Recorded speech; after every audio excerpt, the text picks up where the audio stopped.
The harshest truth about being a man is that people always blame and accuse men to be powerful, but they don't look at their drudgery and responsibilities. A woman can choose to stay at home and become a housemaker. However, a man has to earn his living all through his life and support his family. A man can marry a housewife, but a woman won't marry a house husband. When the husband and wife both are working, husbands are under constant pressure to be better than their wives. If they are placed in an inferior position, not only does society ridicule them, but they also don't get respect even in their home. Society has also assigned all the risky and manual jobs to men.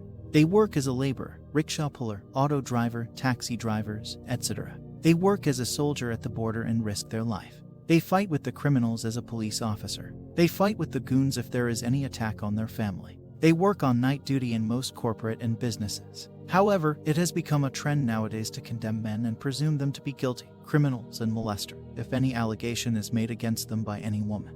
It is not a privilege to be a man and enjoy power. To be a man is more like a lifetime of drudgery and an unending social obligation that doesn't end till his death. Yes, men are becoming less masculine. Society has been actively at war with its male members for generations. Before y'all go get your torches and pitchforks, let me finish. Here's a challenge. Name a single traditionally male trait that is still prized by society. Aggression, chivalry, independence, self-sufficiency, physical strength, competitiveness, stoicism. No, none of the male traits are in high demand. On the contrary, the majority of them are under attack. Aggression. It's seen as a universal negative. Chivalry. I got literally yelled at by a stranger the last time I held a door open for someone who happened to have two X chromosomes. Independence and self-sufficiency. We say we like independence, but then we complain when the government doesn't step in and solve our problems for us. Ask not what our country can do for you is dead. Physical strength. Well, at least this one isn't frowned on. But it's definitely not in high demand.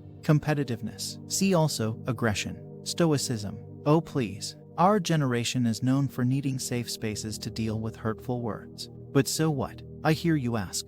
Aren't those all just symptoms of toxic masculinity? Yeah, tell that to these guys. Now, I want to go back and look at these traits. Aggression, chivalry, independence and self-sufficiency, physical strength, dominance, competitiveness, stoicism, and tell me just how far down that beach these men would have gotten without those. But here, in the rarefied air of the 21st century, we see those men differently. Like the guns they carried, men like that are now seen as a liability. We don't want crusaders or warriors or soldiers. We want tame men who sit in offices and work 24/7 and who have feelings. And so we've declawed our men to make them safer. We put our young boys in classrooms and tell them to shut up and listen until they forget how to run around.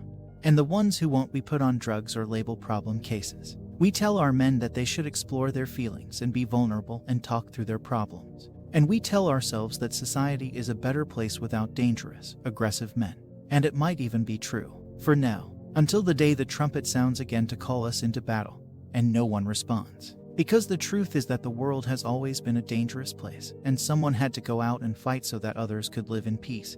And we've forgotten that. And there is one last thing I'd like to say specifically to the women who might be reading this. You can do everything a man can do, except one. You cannot teach boys to be men. I don't mean any disrespect by that, but you aren't men. You have no idea what it's like to be one. And it's sad and terrible because I genuinely am glad for all the equality you've gained in the past century. But every time I hear a woman trying to tell a man how men ought to behave, I want to rip my hair out. Don't tell men that sitting in a certain way is toxic. Don't tell men that talking about their feelings is the right way to communicate. Don't pretend that you know what a man's thinking about when he stares at a woman. It might be for you, but what on earth makes you think that his brain is playing by the same rules? And besides, I'll tell you exactly what will happen. He could hate you. Believe me, I wanted to get a guy to punch me in the face. That's exactly how I'd start. But worse, as you see in society today, he could give in. Because chivalry isn't dead and because men actually do care what women think no matter what we pretend to ourselves and each other. And then you've just convinced a man to be a woman instead. He'll try. He might even do a half-decent job of it, despite his disadvantage of birth. But he will regret it his whole life. And when the day comes that you stand alone at Normandy Beach, so will you.